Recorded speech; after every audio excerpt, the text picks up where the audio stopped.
So today, the sutta class is the Suttas and Majjhima Nikaya. Number 3, Dhammadayada Suttas is in Dhamma.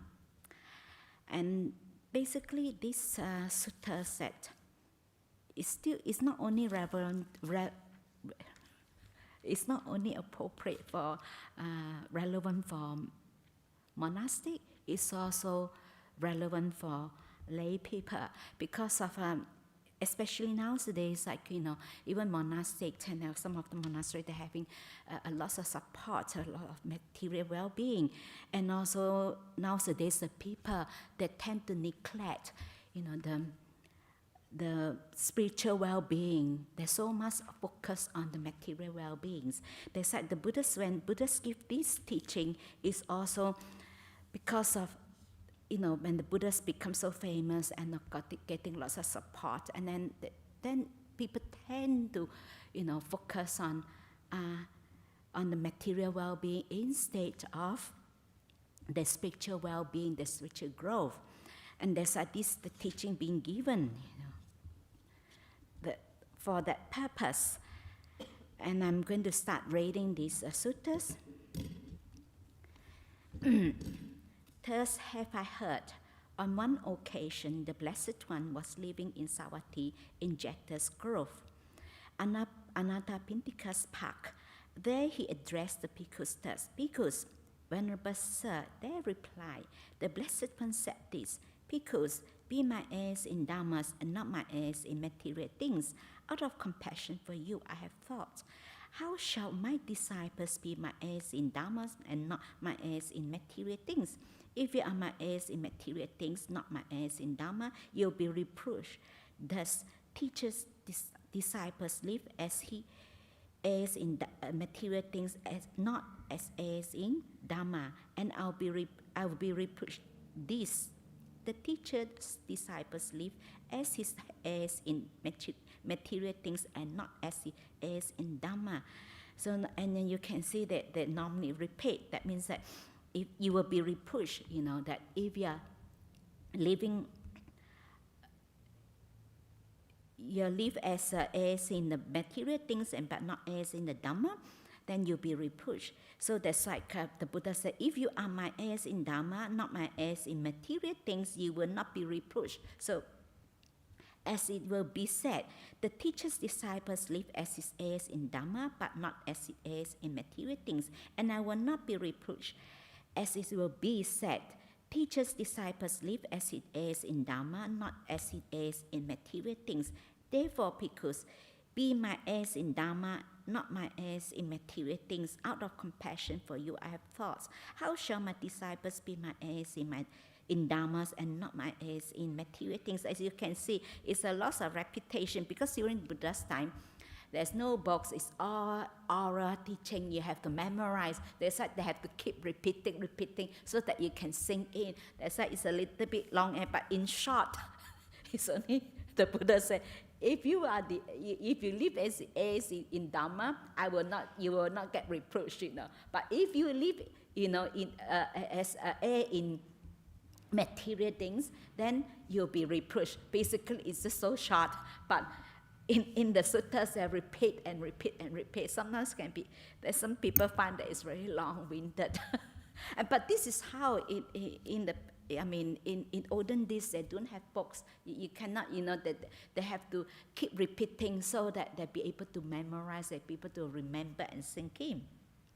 Now, because suppose I have eaten, refused more food, and my fill finished and have enough, and had what I needed, and some alms food was left over to be thrown away. Then 2 bhikkhus arrived, hungry and weak, and I told them, Bhikkhus, I have eaten. What had I needed, but there is this alms food of mine left over to be thrown away. Eat if you like. If you do not eat them, I shall throw it away. Where there is no greenery or drops into water, where there is no life, then one bhikkhu's thought. So normally this is one of our Sakya rules. for the monastic, we don't throw all this like leftover food into the stream, in the river, especially like another one is also like you don't urinate it in those water, and because of we don't contaminate, because people in olden days people drink the water from the stream, from the river, so that's why it's one of the way that we try to protect, not to contaminate the water. That's why we don't throw it into the water and or not urinate it in the water. I remember, I know one of the bhikkhuni that she's have to confess this again and again, because nowadays in modern toilet you have water, of course you have water in the toilet bowl, isn't it? And where are you going to go to toilet? But she was asked to confess this rule again and again, that she like breaking this rule. But it's just that sometimes people take it literally, and because the water that in the toilet bowl is not drinkable, is not for drinking. The reason why we have that rules is that we look after we care for the environment. We don't contaminate the water because people use it to drink. But now it's different, Of course, I said, and I told this bhikkhuni, I said, hey, you don't use toilet, you can't go anywhere. You have to use a toilet. I said, what's the point? You every upasata you keep confess, and then you keep doing it. And then, but actually, you have to have to understand the spirits of the rules. And but you have to use a toilet, isn't it? And there is always toilet there is always water in the toilet, in a toilet bowl. So that.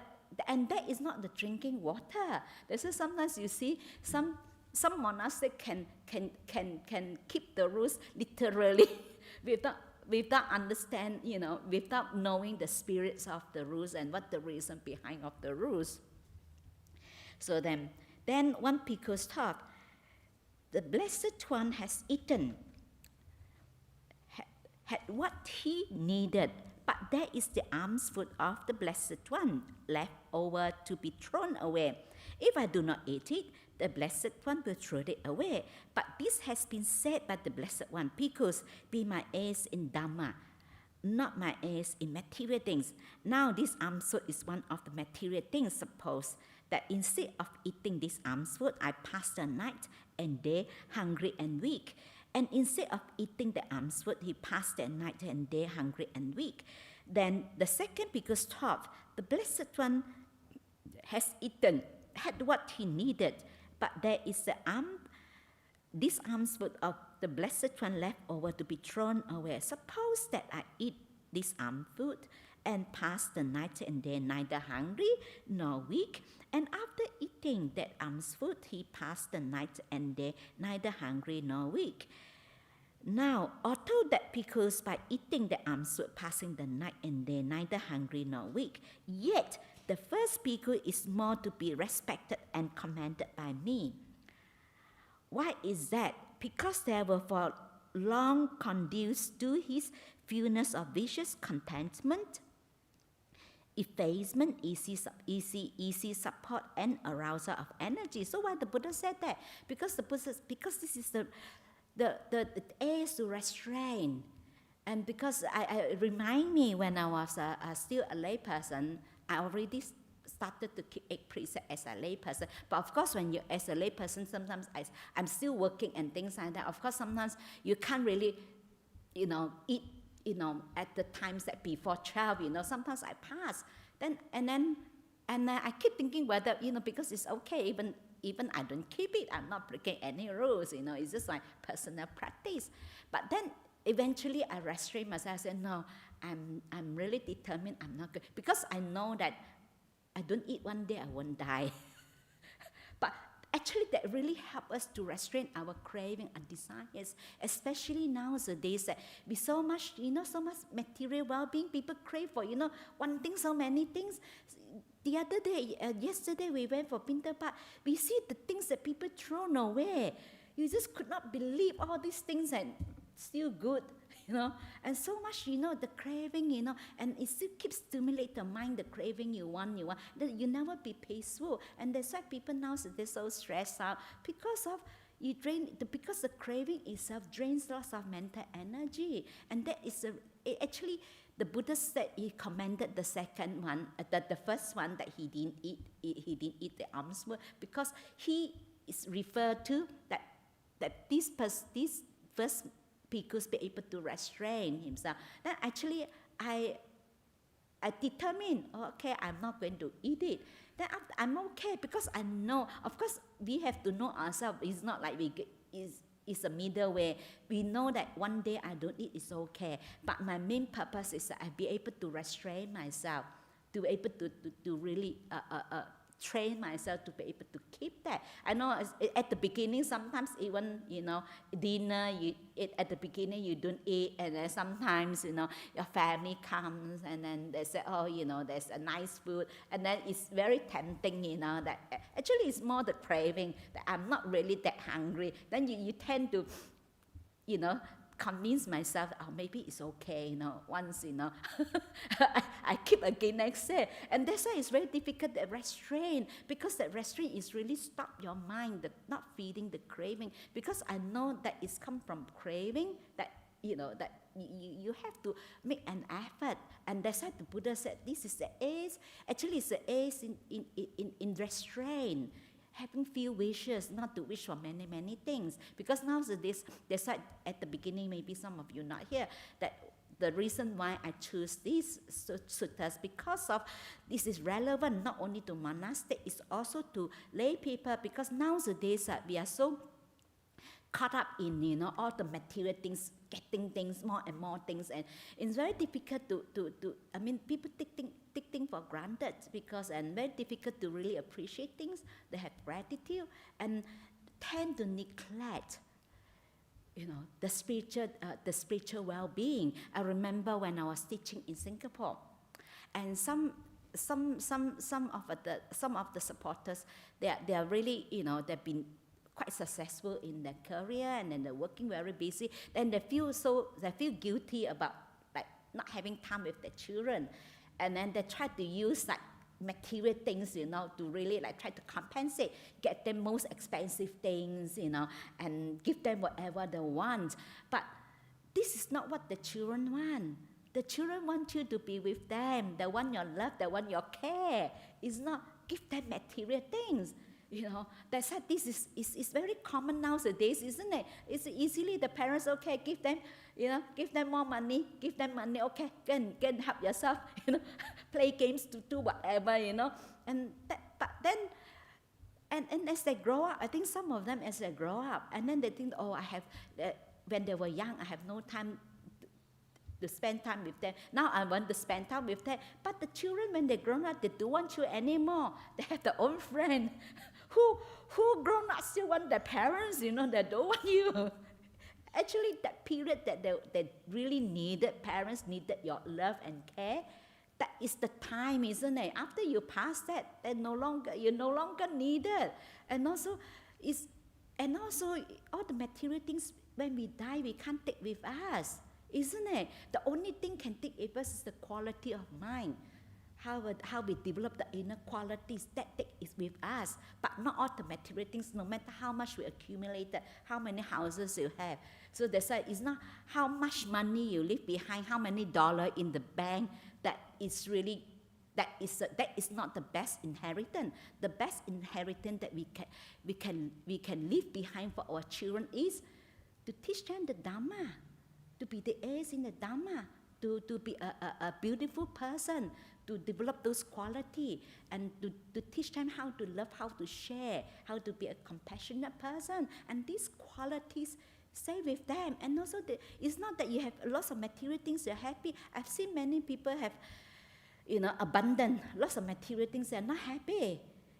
It's not that, sometimes actually how much we need in order to live. Not much, isn't it? We do not need much. Even like us, sometimes people come up to me, want to offer me personal what I need. I say I truly do not need anything. I have place to stay. I have food to eat. If I sick, I have medicine. What else I need? truly, nothing more I need. Actually, we don't need more that much to live, isn't it? Most of the thing is just come from the craving. It's good to have, but we don't really need it. We don't. It's the one thing is unlimited.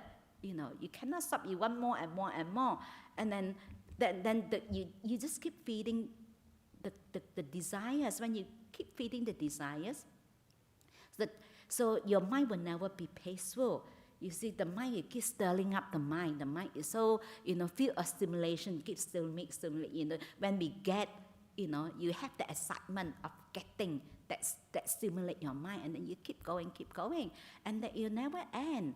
There's that. I can understand. A lot of people might think that, what's wrong with that? Since the Buddha is going to throw away the food, and then since he's hungry, he's weak, why don't he take it? Actually, the point is more for restrain our desires, our craving, and of course, it's the middle way. It's not that if we don't eat once, we won't die. One day we don't eat, we know. Even when I was in Thailand, I used to. I don't do it often. I do it only once only. Like I fast for 7 days. I'm okay because sometimes you eating too much also no good. Sometimes eating too much you slot and topper. And I was okay, but of course it's not come from the ego. Like sometimes that can be very competition. Sometimes like some monks will compete. You fast 7 days, I fast 12. I will fast 14 days, that is no. But always the middle way. We know that actually we do that to restrain our desires, but we know that it's not going to cause us any damage, any harms to our body. So that is we know, but actually where is this coming from? And also that this is how we restrain, and having few wishes, and then having few wishes is restraint, I remember sometimes many years ago, someone offered me, to go to Burma, offered me to go to Burma. And that time I wasn't thinking that I want to go anywhere. But because the offer is there, and the whole night I was thinking, the next day, how am I going to convince Ajahn Vayama to let me go? Actually, before that, I was completely okay. I don't need to go, isn't it? I'm happy, I'm just peaceful. But just because of the desires being triggered, someone offer, and then you trigger your desire, and the whole night thinking of how to talk, maybe tell her this, maybe, But then after that, I was so tired after that. I was thinking, okay, I have enough. That's it. I said, tomorrow, I straight away tell, if she allowed me to go, fine. Bonus. Not allowing me to go, I'm fine. I don't have to go. Sometimes how you trigger off your, before that you're peaceful, you're okay, fine, nothing happened. But once you trigger off that craving, the desires, oh yeah, you get excited, oh yeah, I want to go, and then the mind, you keep thinking about it. Before that, you don't think about that, and then you don't have the desires, you're just peaceful. That's why I can understand in this part why.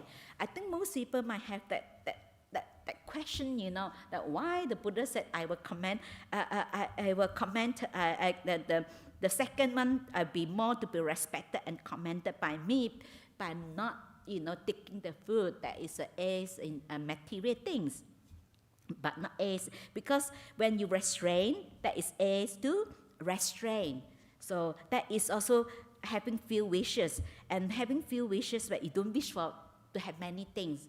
We are happy to have just a few things. It's good enough. In fact, we do not need a lot, isn't it? In order to be happy. That's like, sometimes it's also, that's why I always tell lay people that don't spoil the monastic.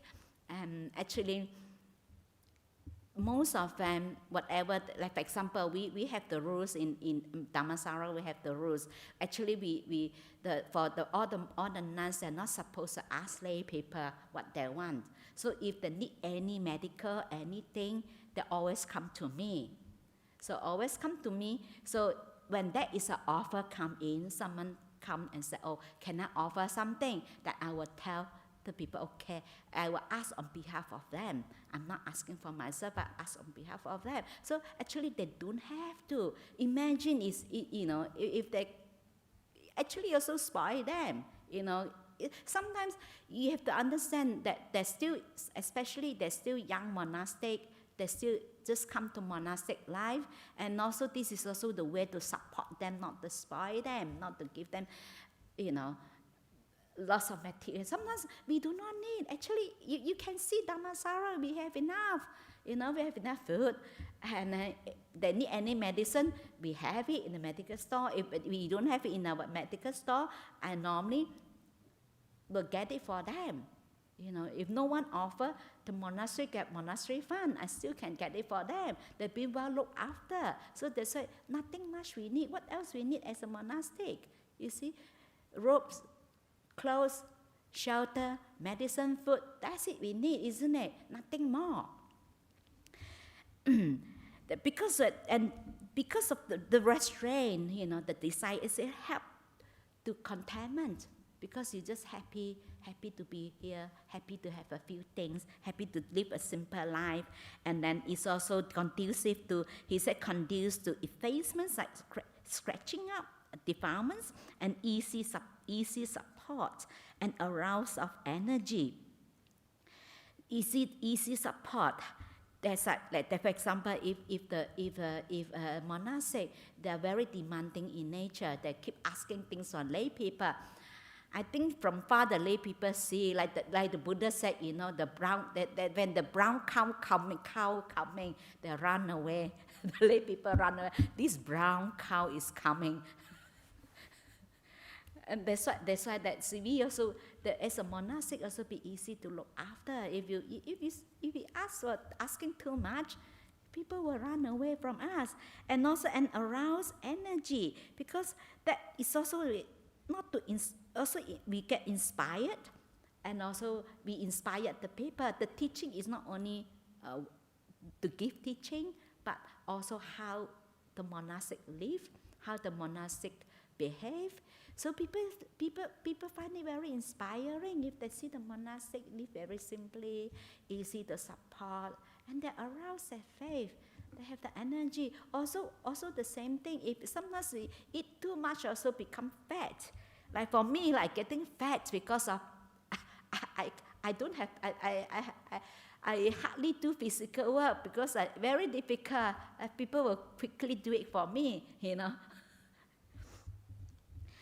Therefore, they said, therefore, bhikkhus, be my heirs in Dhamma and not my heirs in material things. Out of compassion for you, I have thoughts. How shall my disciples be my heirs in Dhamma, not my heirs in material things? That is what the Blessed One said. Having said this, the sublime one rose from his seat and went into his dwelling. Soon after he had left, the Venerable Sāriputta addressed the bhikkhus thus. Friends, bhikkhus, friends, they replied. The Venerable Sāriputta said this. Friends, in what way do disciples of the teacher who live secluded, not trained in seclusion, and in what way do disciples of the teacher who lives secluded train in seclusion? So that is, this seclusion is, there are two types of seclusion. There is physical seclusion and the mental seclusion. That is, you secluded from the five senses, secluded from the five hindrances. So what are the five hindrances? Desires, ill will, sloth and torpor, restlessness, and doubt. So that means that you be in the jhana state when you are secluded. You close all the five senses, so you can't hear, you cannot hear, almost disappear. So that's in the deep state, that is in the jhana. So this is a kaya viveka and chitta viveka. Kaya viveka is physically secluded, like you secluded and you stay, physically secluded. Like for example, for us, like after dana, we all go back to the kuti. We have the physical secluded. Of course, you have to first of all have to be able to physically seclude first, isn't it? Before your mentally you be able to they're secluded from the five senses. First of all, you have to seclude it bodily, secluded first, physically seclusion first. And then the Buddha said, the Sāriputta said that, that there's some people that they're secluded, they're secluded but not trained in seclusion. So that, yes, physically they're secluded, but not trained in seclusion. For example, yes, you're secluded in your kuti, then you like hoarding, you accumulate so many things, your kuti full of stuff, and then you are not really, trained in seclusion. You still getting things, wanting things, you still want outside things, material things, but you're not really secluded. You still, and then that is not a training in is secluded, but not training in seclusion. This is what the Sāriputta said. Indeed, friend, we would come from far away to learn from the Venerable Sāriputta the meaning of the statement. It would be good if Venerable Sāriputta would explain the meaning of this statement. Having heard it from him, the bhikkhus will remember it. Then, friends, listen and attend closely to what I shall say. Yes, friend. The bhikkhus replied, the Venerable Sāriputta said this. Friends, in what way do disciples of the teachers who live secluded, not trained in seclusion? Here the disciples of the teachers who live secluded do not train in seclusion. They do not abandon what the teacher tells them to abandon. They still accumulate things, they don't abandon things. And they still live in luxury, they are luxurious and careless, and leaders in backsliding and neglect of seclusion. So they said, and this is they are not trained in seclusion. So they still live in luxurious, having, because last time, I think some years ago, there was a news that there's a monks having all these very expensive sunglasses, all those. It's true, and some, I remember someone told me, someone offered a BMW for a monk, and I mean, like even Rolex, we do not need that, isn't it? It's so expensive watch, this, we do not need that. But actually then, and actually it's better off to be a monastic life, that isn't it? No need to work, all these things. And not inspiring as well, that is not, you can be, live in seclusion, but you having all these things, isn't it? So you're not trained in seclusion, you still, your wanting is still there, your mind is still there, you still want outside things, you still want to accumulate things, you still want the fame, you said the ego is still there. And then they are luxurious, and careless is more like lack of mindfulness. So leader is in backsliding. So that's why the Buddha said, they always warn the monastic. The Buddha said, be careful. When a monastic, a monks or nuns, they become famous with fame, that is a downfall of a monastic. And you get into fame, you want to be famous, and you boost up your ego, and that's the downfall of a monastic. They said, be careful, that you become a leader in backsliding, neglectful of seclusion. So, and this is how you neglect that. To practice seclusion is not only physically secluded, but also mentally secluded. That is to go back and quietly and meditate, and that is the both physical and mentally seclusion. In this, the elder bhikkhus are to be blamed for three reasons. As disciples of the teachers who live secluded, they do not train in seclusion. They are to be blamed for this first reason. They do not abandon what the teachers tells them to abandon.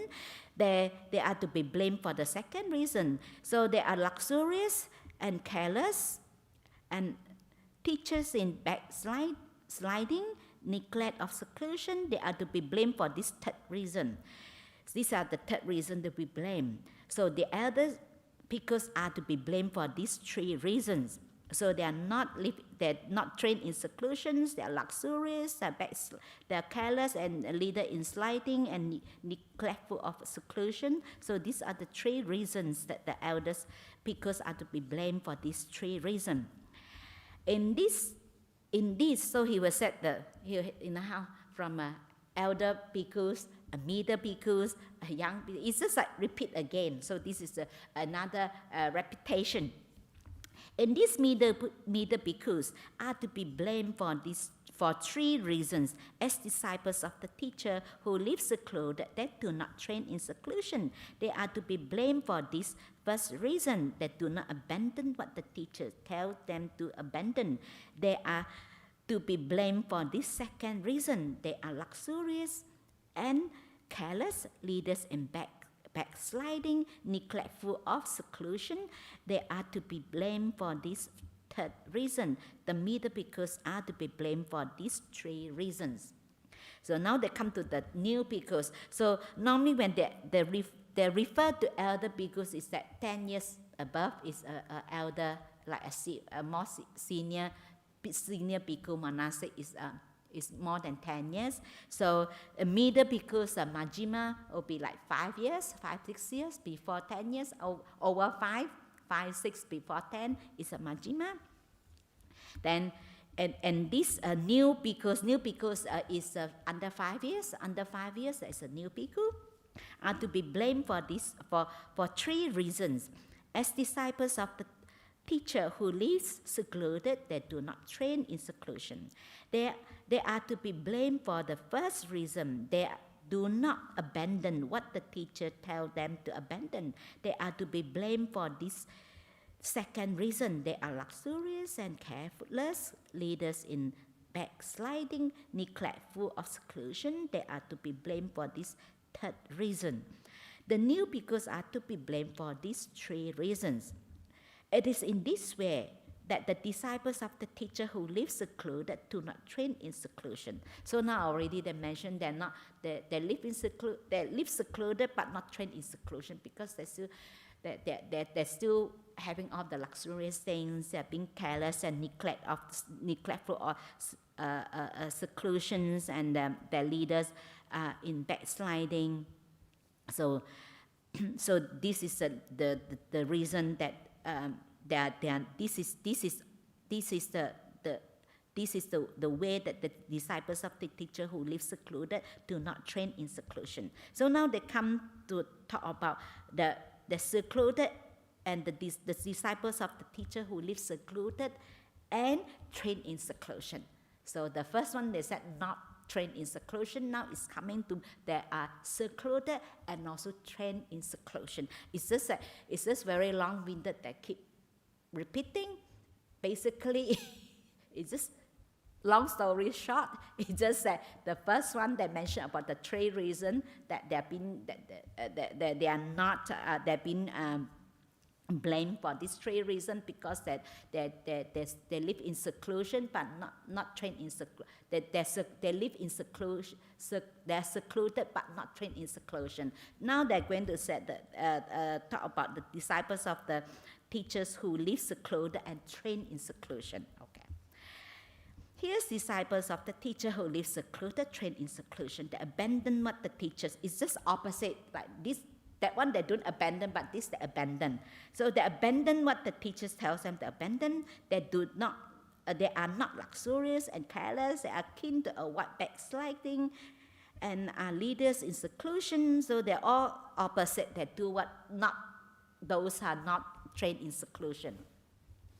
So in this, the elder bhikkhus are to be commended for 3 reasons. As disciples of the teachers who live secluded, they train in seclusion. They are to be commended for the first reason. They abandon what the teacher tells them to abandon. They are to be commended for this second reason. And they are not luxurious and careless. They are keen to avoid backsliding and are leaders in seclusion. They are to be commended for this third reason. The elders bhikkhus are to be commended for these 3 reasons. So it's repeat. Now come to the elders and come to the middle. Okay. In this, the middle bhikkhus are to be commended for the three reasons. As disciples of the teachers who live secluded and that train in seclusion, they are to be commended for this first reason. They abandon what the teachers tells them to abandon. They are to be commended for this second reason.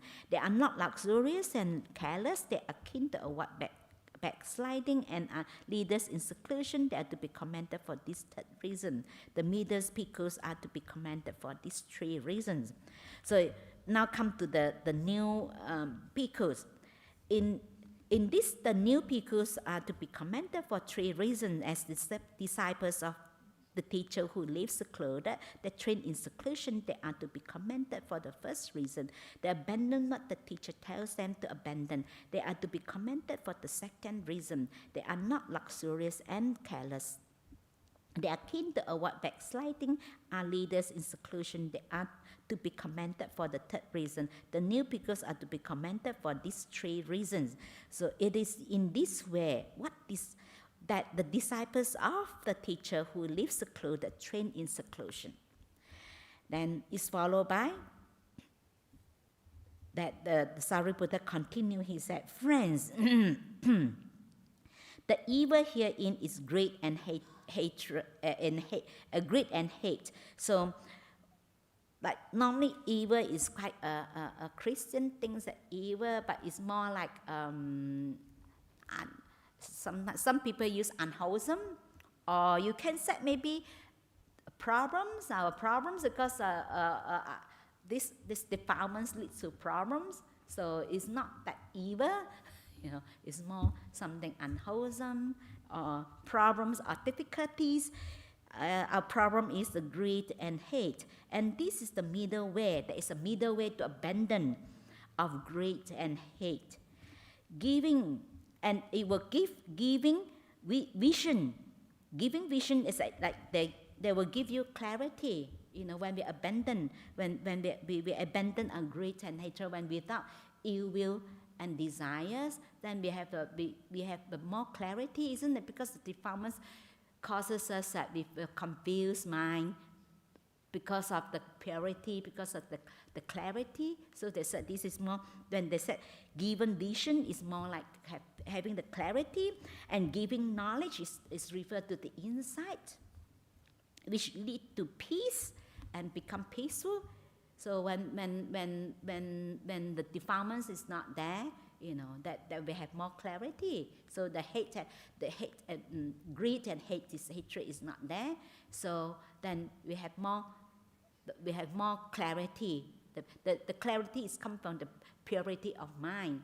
And then you have insight. This is where you got wisdom. You have the insight, and then they lead to peace. And then the peace, and then to direct knowledge. And then this is called a deep insight. You can penetrate to. Penetrate all the characteristic. You understand the Four Noble Truths, impermanent, non-self. You'll be able to see that in a deeper level. Like that's why in the Dhammapada the Buddha mentioned, they said no insight without jhana, no jhana without insight. That means that we do like, for example, lots of people thinking that you practice, always the argument with vipassana samadhi, with that. Actually, stillness itself, you need to have insight. You need to have you have to have the small wisdom to accomplish the big wisdom. So you need to have this small wisdom. You have to have the small wisdom, the small insight, so to be able to become peaceful. So your mind become completely still, secluded from the five senses, secluded from the five hindrances. So your mind is like really that is completely still, and then you can accomplish that the big insight. That is a direct knowledge, the deep insight. This is what it actually means. That there's some people that keep thinking that you have to have wisdom, you have the insight, you have to have the understanding. Then only your mind become peaceful. If not, we constantly get affected. We will react to whatever pops up in our mind. We will always follow our thoughts and then never be peaceful. And we will not how to restrain our desires. That that causes us problem. That's why you need to have the understanding. You need to have have a bit of wisdom. That's why this is what the Buddhists mean. No insight without jhana, no jhana without insight. That means that you need to have insight, small insight, in order to attain jhana. But you need jhana to accomplish the big wisdom. So you need small wisdom to accomplish the big wisdom. So, and to enlightenment and to nibbana. And what is that middle way? So the middle way is the Noble Eightfold Path. So what's the Noble Eightfold Path? That is the right views, right intention, right speech, right action, right livelihood, right effort, right mindfulness, right not concentration and stillness. Because when you say concentration, it's more like using willpower to focus that concentration. Actually, your mind becomes naturally still when you let go. It comes from letting go. When you let go, your mind becomes peaceful, you become still. It's not like you try to focus, not to try to concentrate. Then that is using willpower to focus. But it's more like your mind becomes still, stillness.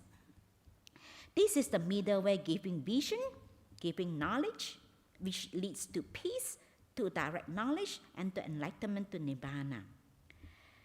So the problem here is anger, and the anger that is ill will, resentment, contempt, and insolence. Insolence is a contemptuous root, envy, avarice, deceit.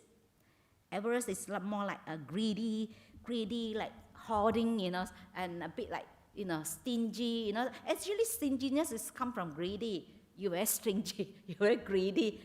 It's more like that you have the kind of stinginess, and you like the hoardings, that kind of greediness.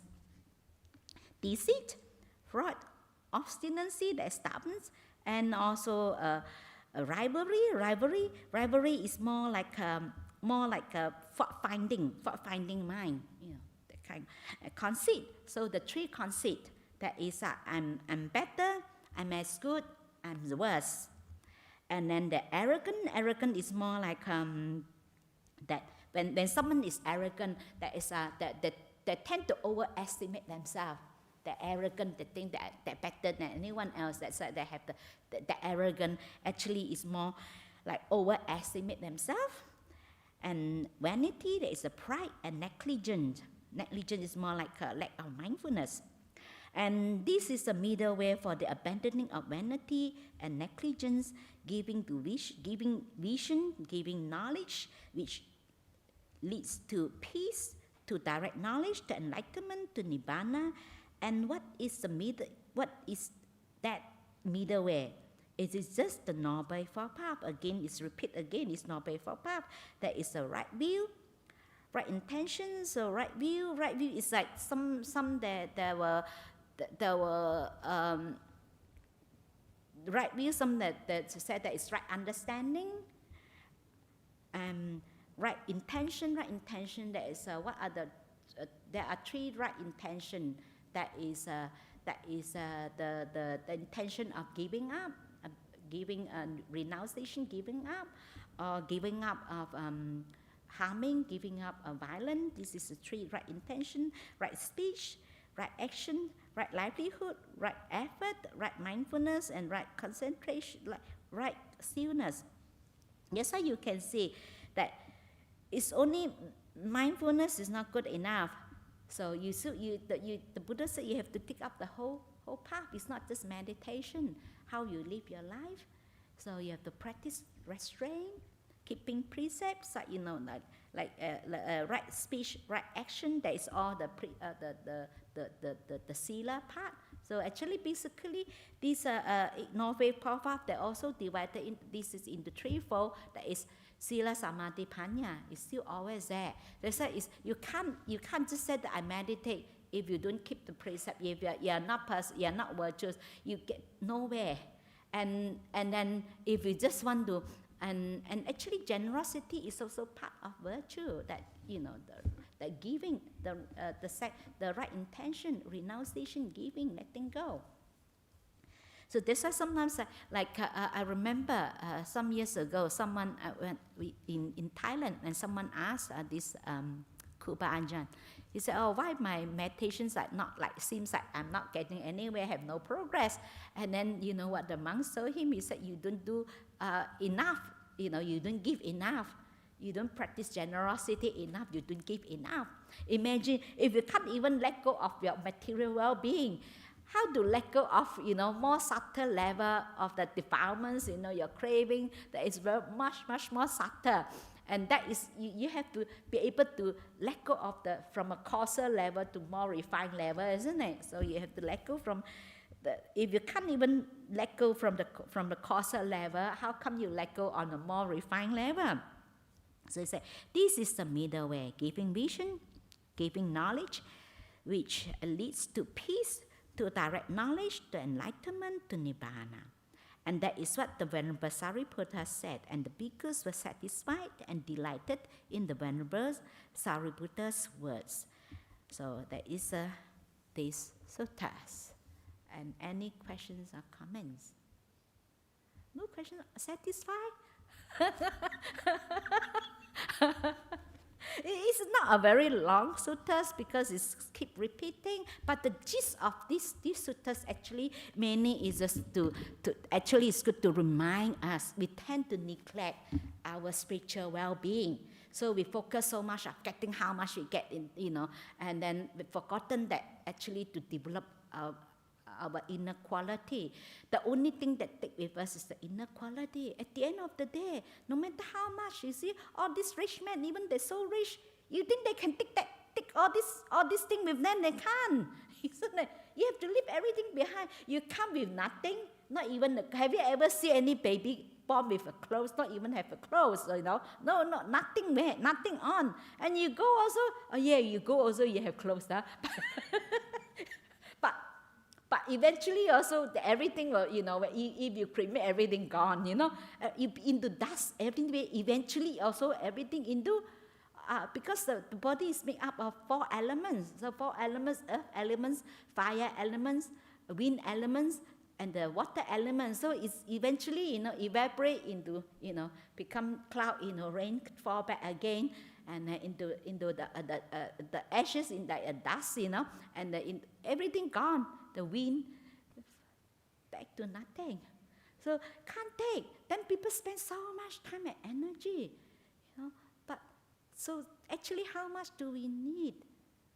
Isn't it? In order to be happy, not much. It's just the craving is not unlimited. That's why I keep reminding the parents, especially today is Mother's Day. So the parents just remind the parents, the best inheritance is not how much money you leave behind for your children.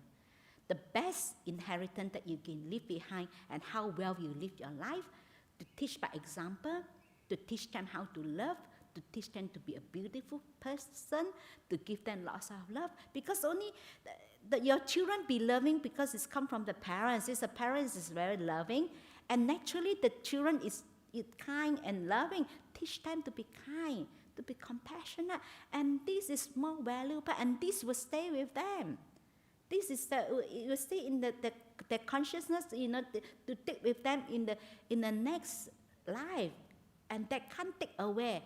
No one can take away the inner qualities with us, but any other thing, we can't take with us. So that's why now, because of, even nowadays, people have abundant of things, but still not happy. And you never be happy. You want one thing, you want more and more and more, and never end. So there's only having, like the Buddha said, fewness wishes lead to contentment. You have the gratitude, your contentment. That only you stop the craving, then only you lead to. That's why the Buddha said, heirs to the restraint, in Dhamma, then leads you to peace and calm, and then to nibbana. So yes, I think there's a question. So see, there's no question from here.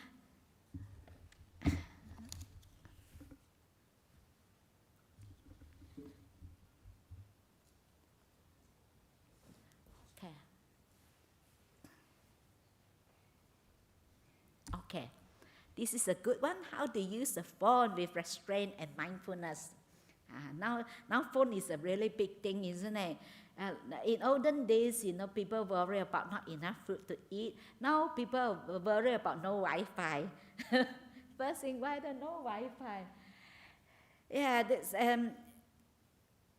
we do, because nowadays without that you can't, because a lot of things now, even some of the applications, whatever you do, you have to go online. You can't even, sometimes it's so difficult, you do it physically, and you go there also, sometimes it's time consuming. There's sometimes that we have to practice restraint with restraint and mindfulness. So sometimes we have to ask ourselves that, do I really need it? And for example, like during bushfire seasons, I'm normally, I have to turn the notification on. Any bushfire around, I have to stay alert because we live in the bush. But outside, sometimes I just, I off it because the purpose I'm having this actually is for the nuns be able to find me. Actually, mine is private number, I'm not given to anyone. So they said I don't have, I've only like truly, and also the nuns also only things that in really urgent only they text me. They don't simply text me for nothing.